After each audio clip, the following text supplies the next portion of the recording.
What people around you receive from you, even without words. What people around you receive from you, even without words. The presence you leave. The real impact you have on the people around you, not what you intend. There's a question that is rarely asked honestly. How do people feel after being with you? Not what you want them to feel, but what they actually feel. There is a huge difference between the presence we intend to have and the presence we actually have. Between the impact we imagine we are causing and the impact we are causing.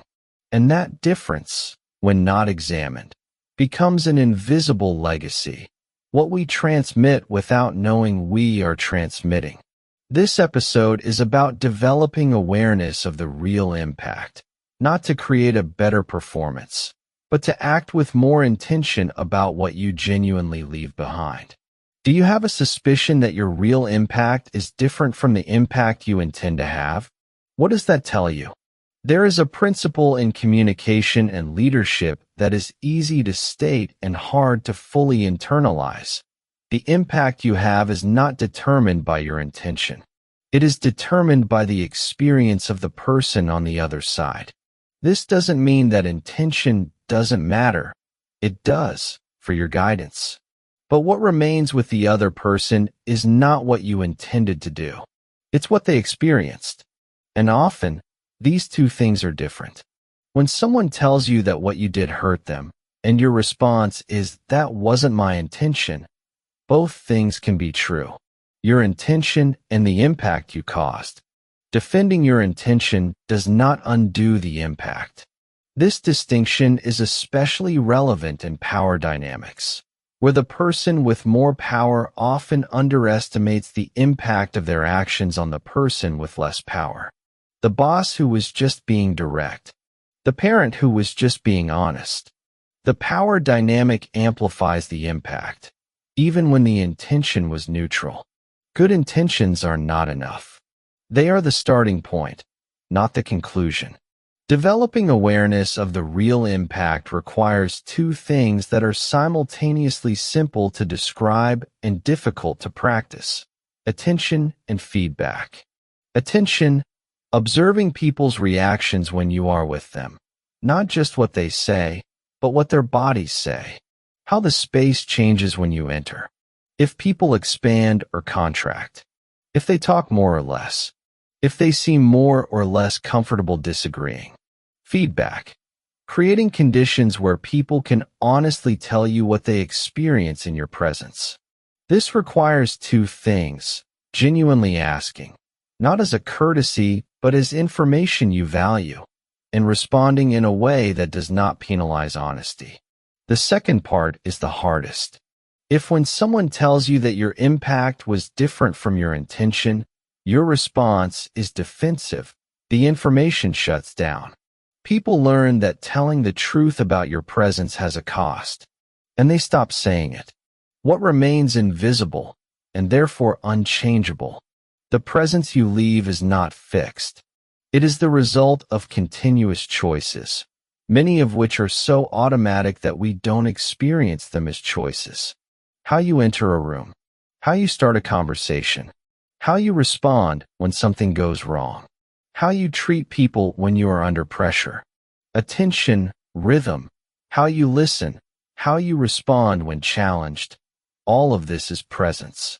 And presence is choice, even when it is automatic. Especially when it is automatic. Viktor Frankl wrote about the space between stimulus and response, the space where human freedom resides.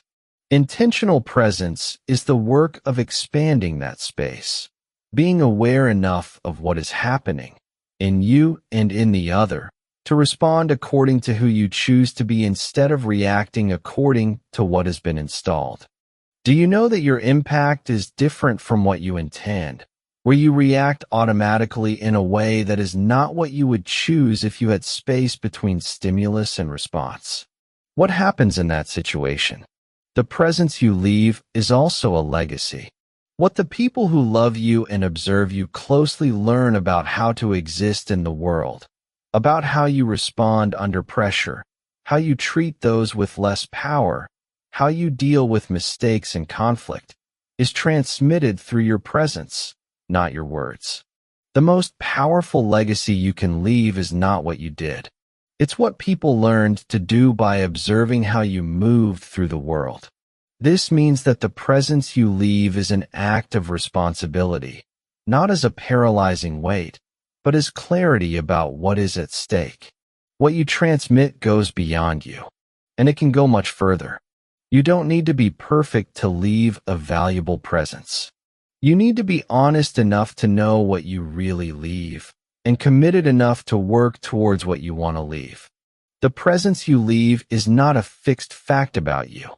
It is the result of who you are now, and it can change as you choose more consciously. Not as an image project, but as a commitment to real impact, to what people experience when they are with you, to what they take with them when they go. The question is not what image do I leave? It's what experience did I create? They are completely different questions, with completely different answers. This is visible choice. The real impact you have, not what you intend, and how to have more intentionality about it. Next time, the most concrete episode of this season, how to act in real time. Not in retrospect, not in theory, in the moment, when it matters, with what you have available. Visible choice. Season 1. The choice this episode examines is not simple to name, because it was made before you were aware that you were making a choice. It became a habit. It became an identity. It became the way things are. And the first step to choosing differently is to see what was being chosen and why. Visible choice was built to make visible what is always present but rarely examined. That most of what we call choices are better presented reflections. What was taught, what was inherited, what was modeled by specific environments. All of this operates in decisions that seem more personal and more free. There is a difference between deciding and choosing. Deciding is what we do when we process information and come to a conclusion. Choosing is what we do when we have real awareness of the alternatives, including the alternative of not doing what we have always done. This series works exactly on that difference. What has been learned about how to make choices can be examined. What can be examined can be questioned. And what can be questioned can, with time and honest work, be replaced by something that is genuinely yours, and not just the echo of what was taught before you had a voice about what to learn. To take from this conversation not a 10-step method, but a question that continues to work after this episode ends. Is this choice, the one this episode named, mine? Or is it what I learn I should choose? The difference between the two is not in the outcome. It's in the awareness with which the outcome was achieved. The choice this episode examines is not simple to name, because it was made before you were aware that you were making a choice. It became a habit. It became an identity. It became the way things are. And the first step to choosing differently is to see what was being chosen and why. Visible choice was built to make visible what is always present but rarely examined. That most of what we call choices are better presented reflections. What was taught, what was inherited, what was modeled by specific environments. All of this operates in decisions that seem more personal and more free. There is a difference between deciding and choosing. Deciding is what we do when we process information and come to a conclusion.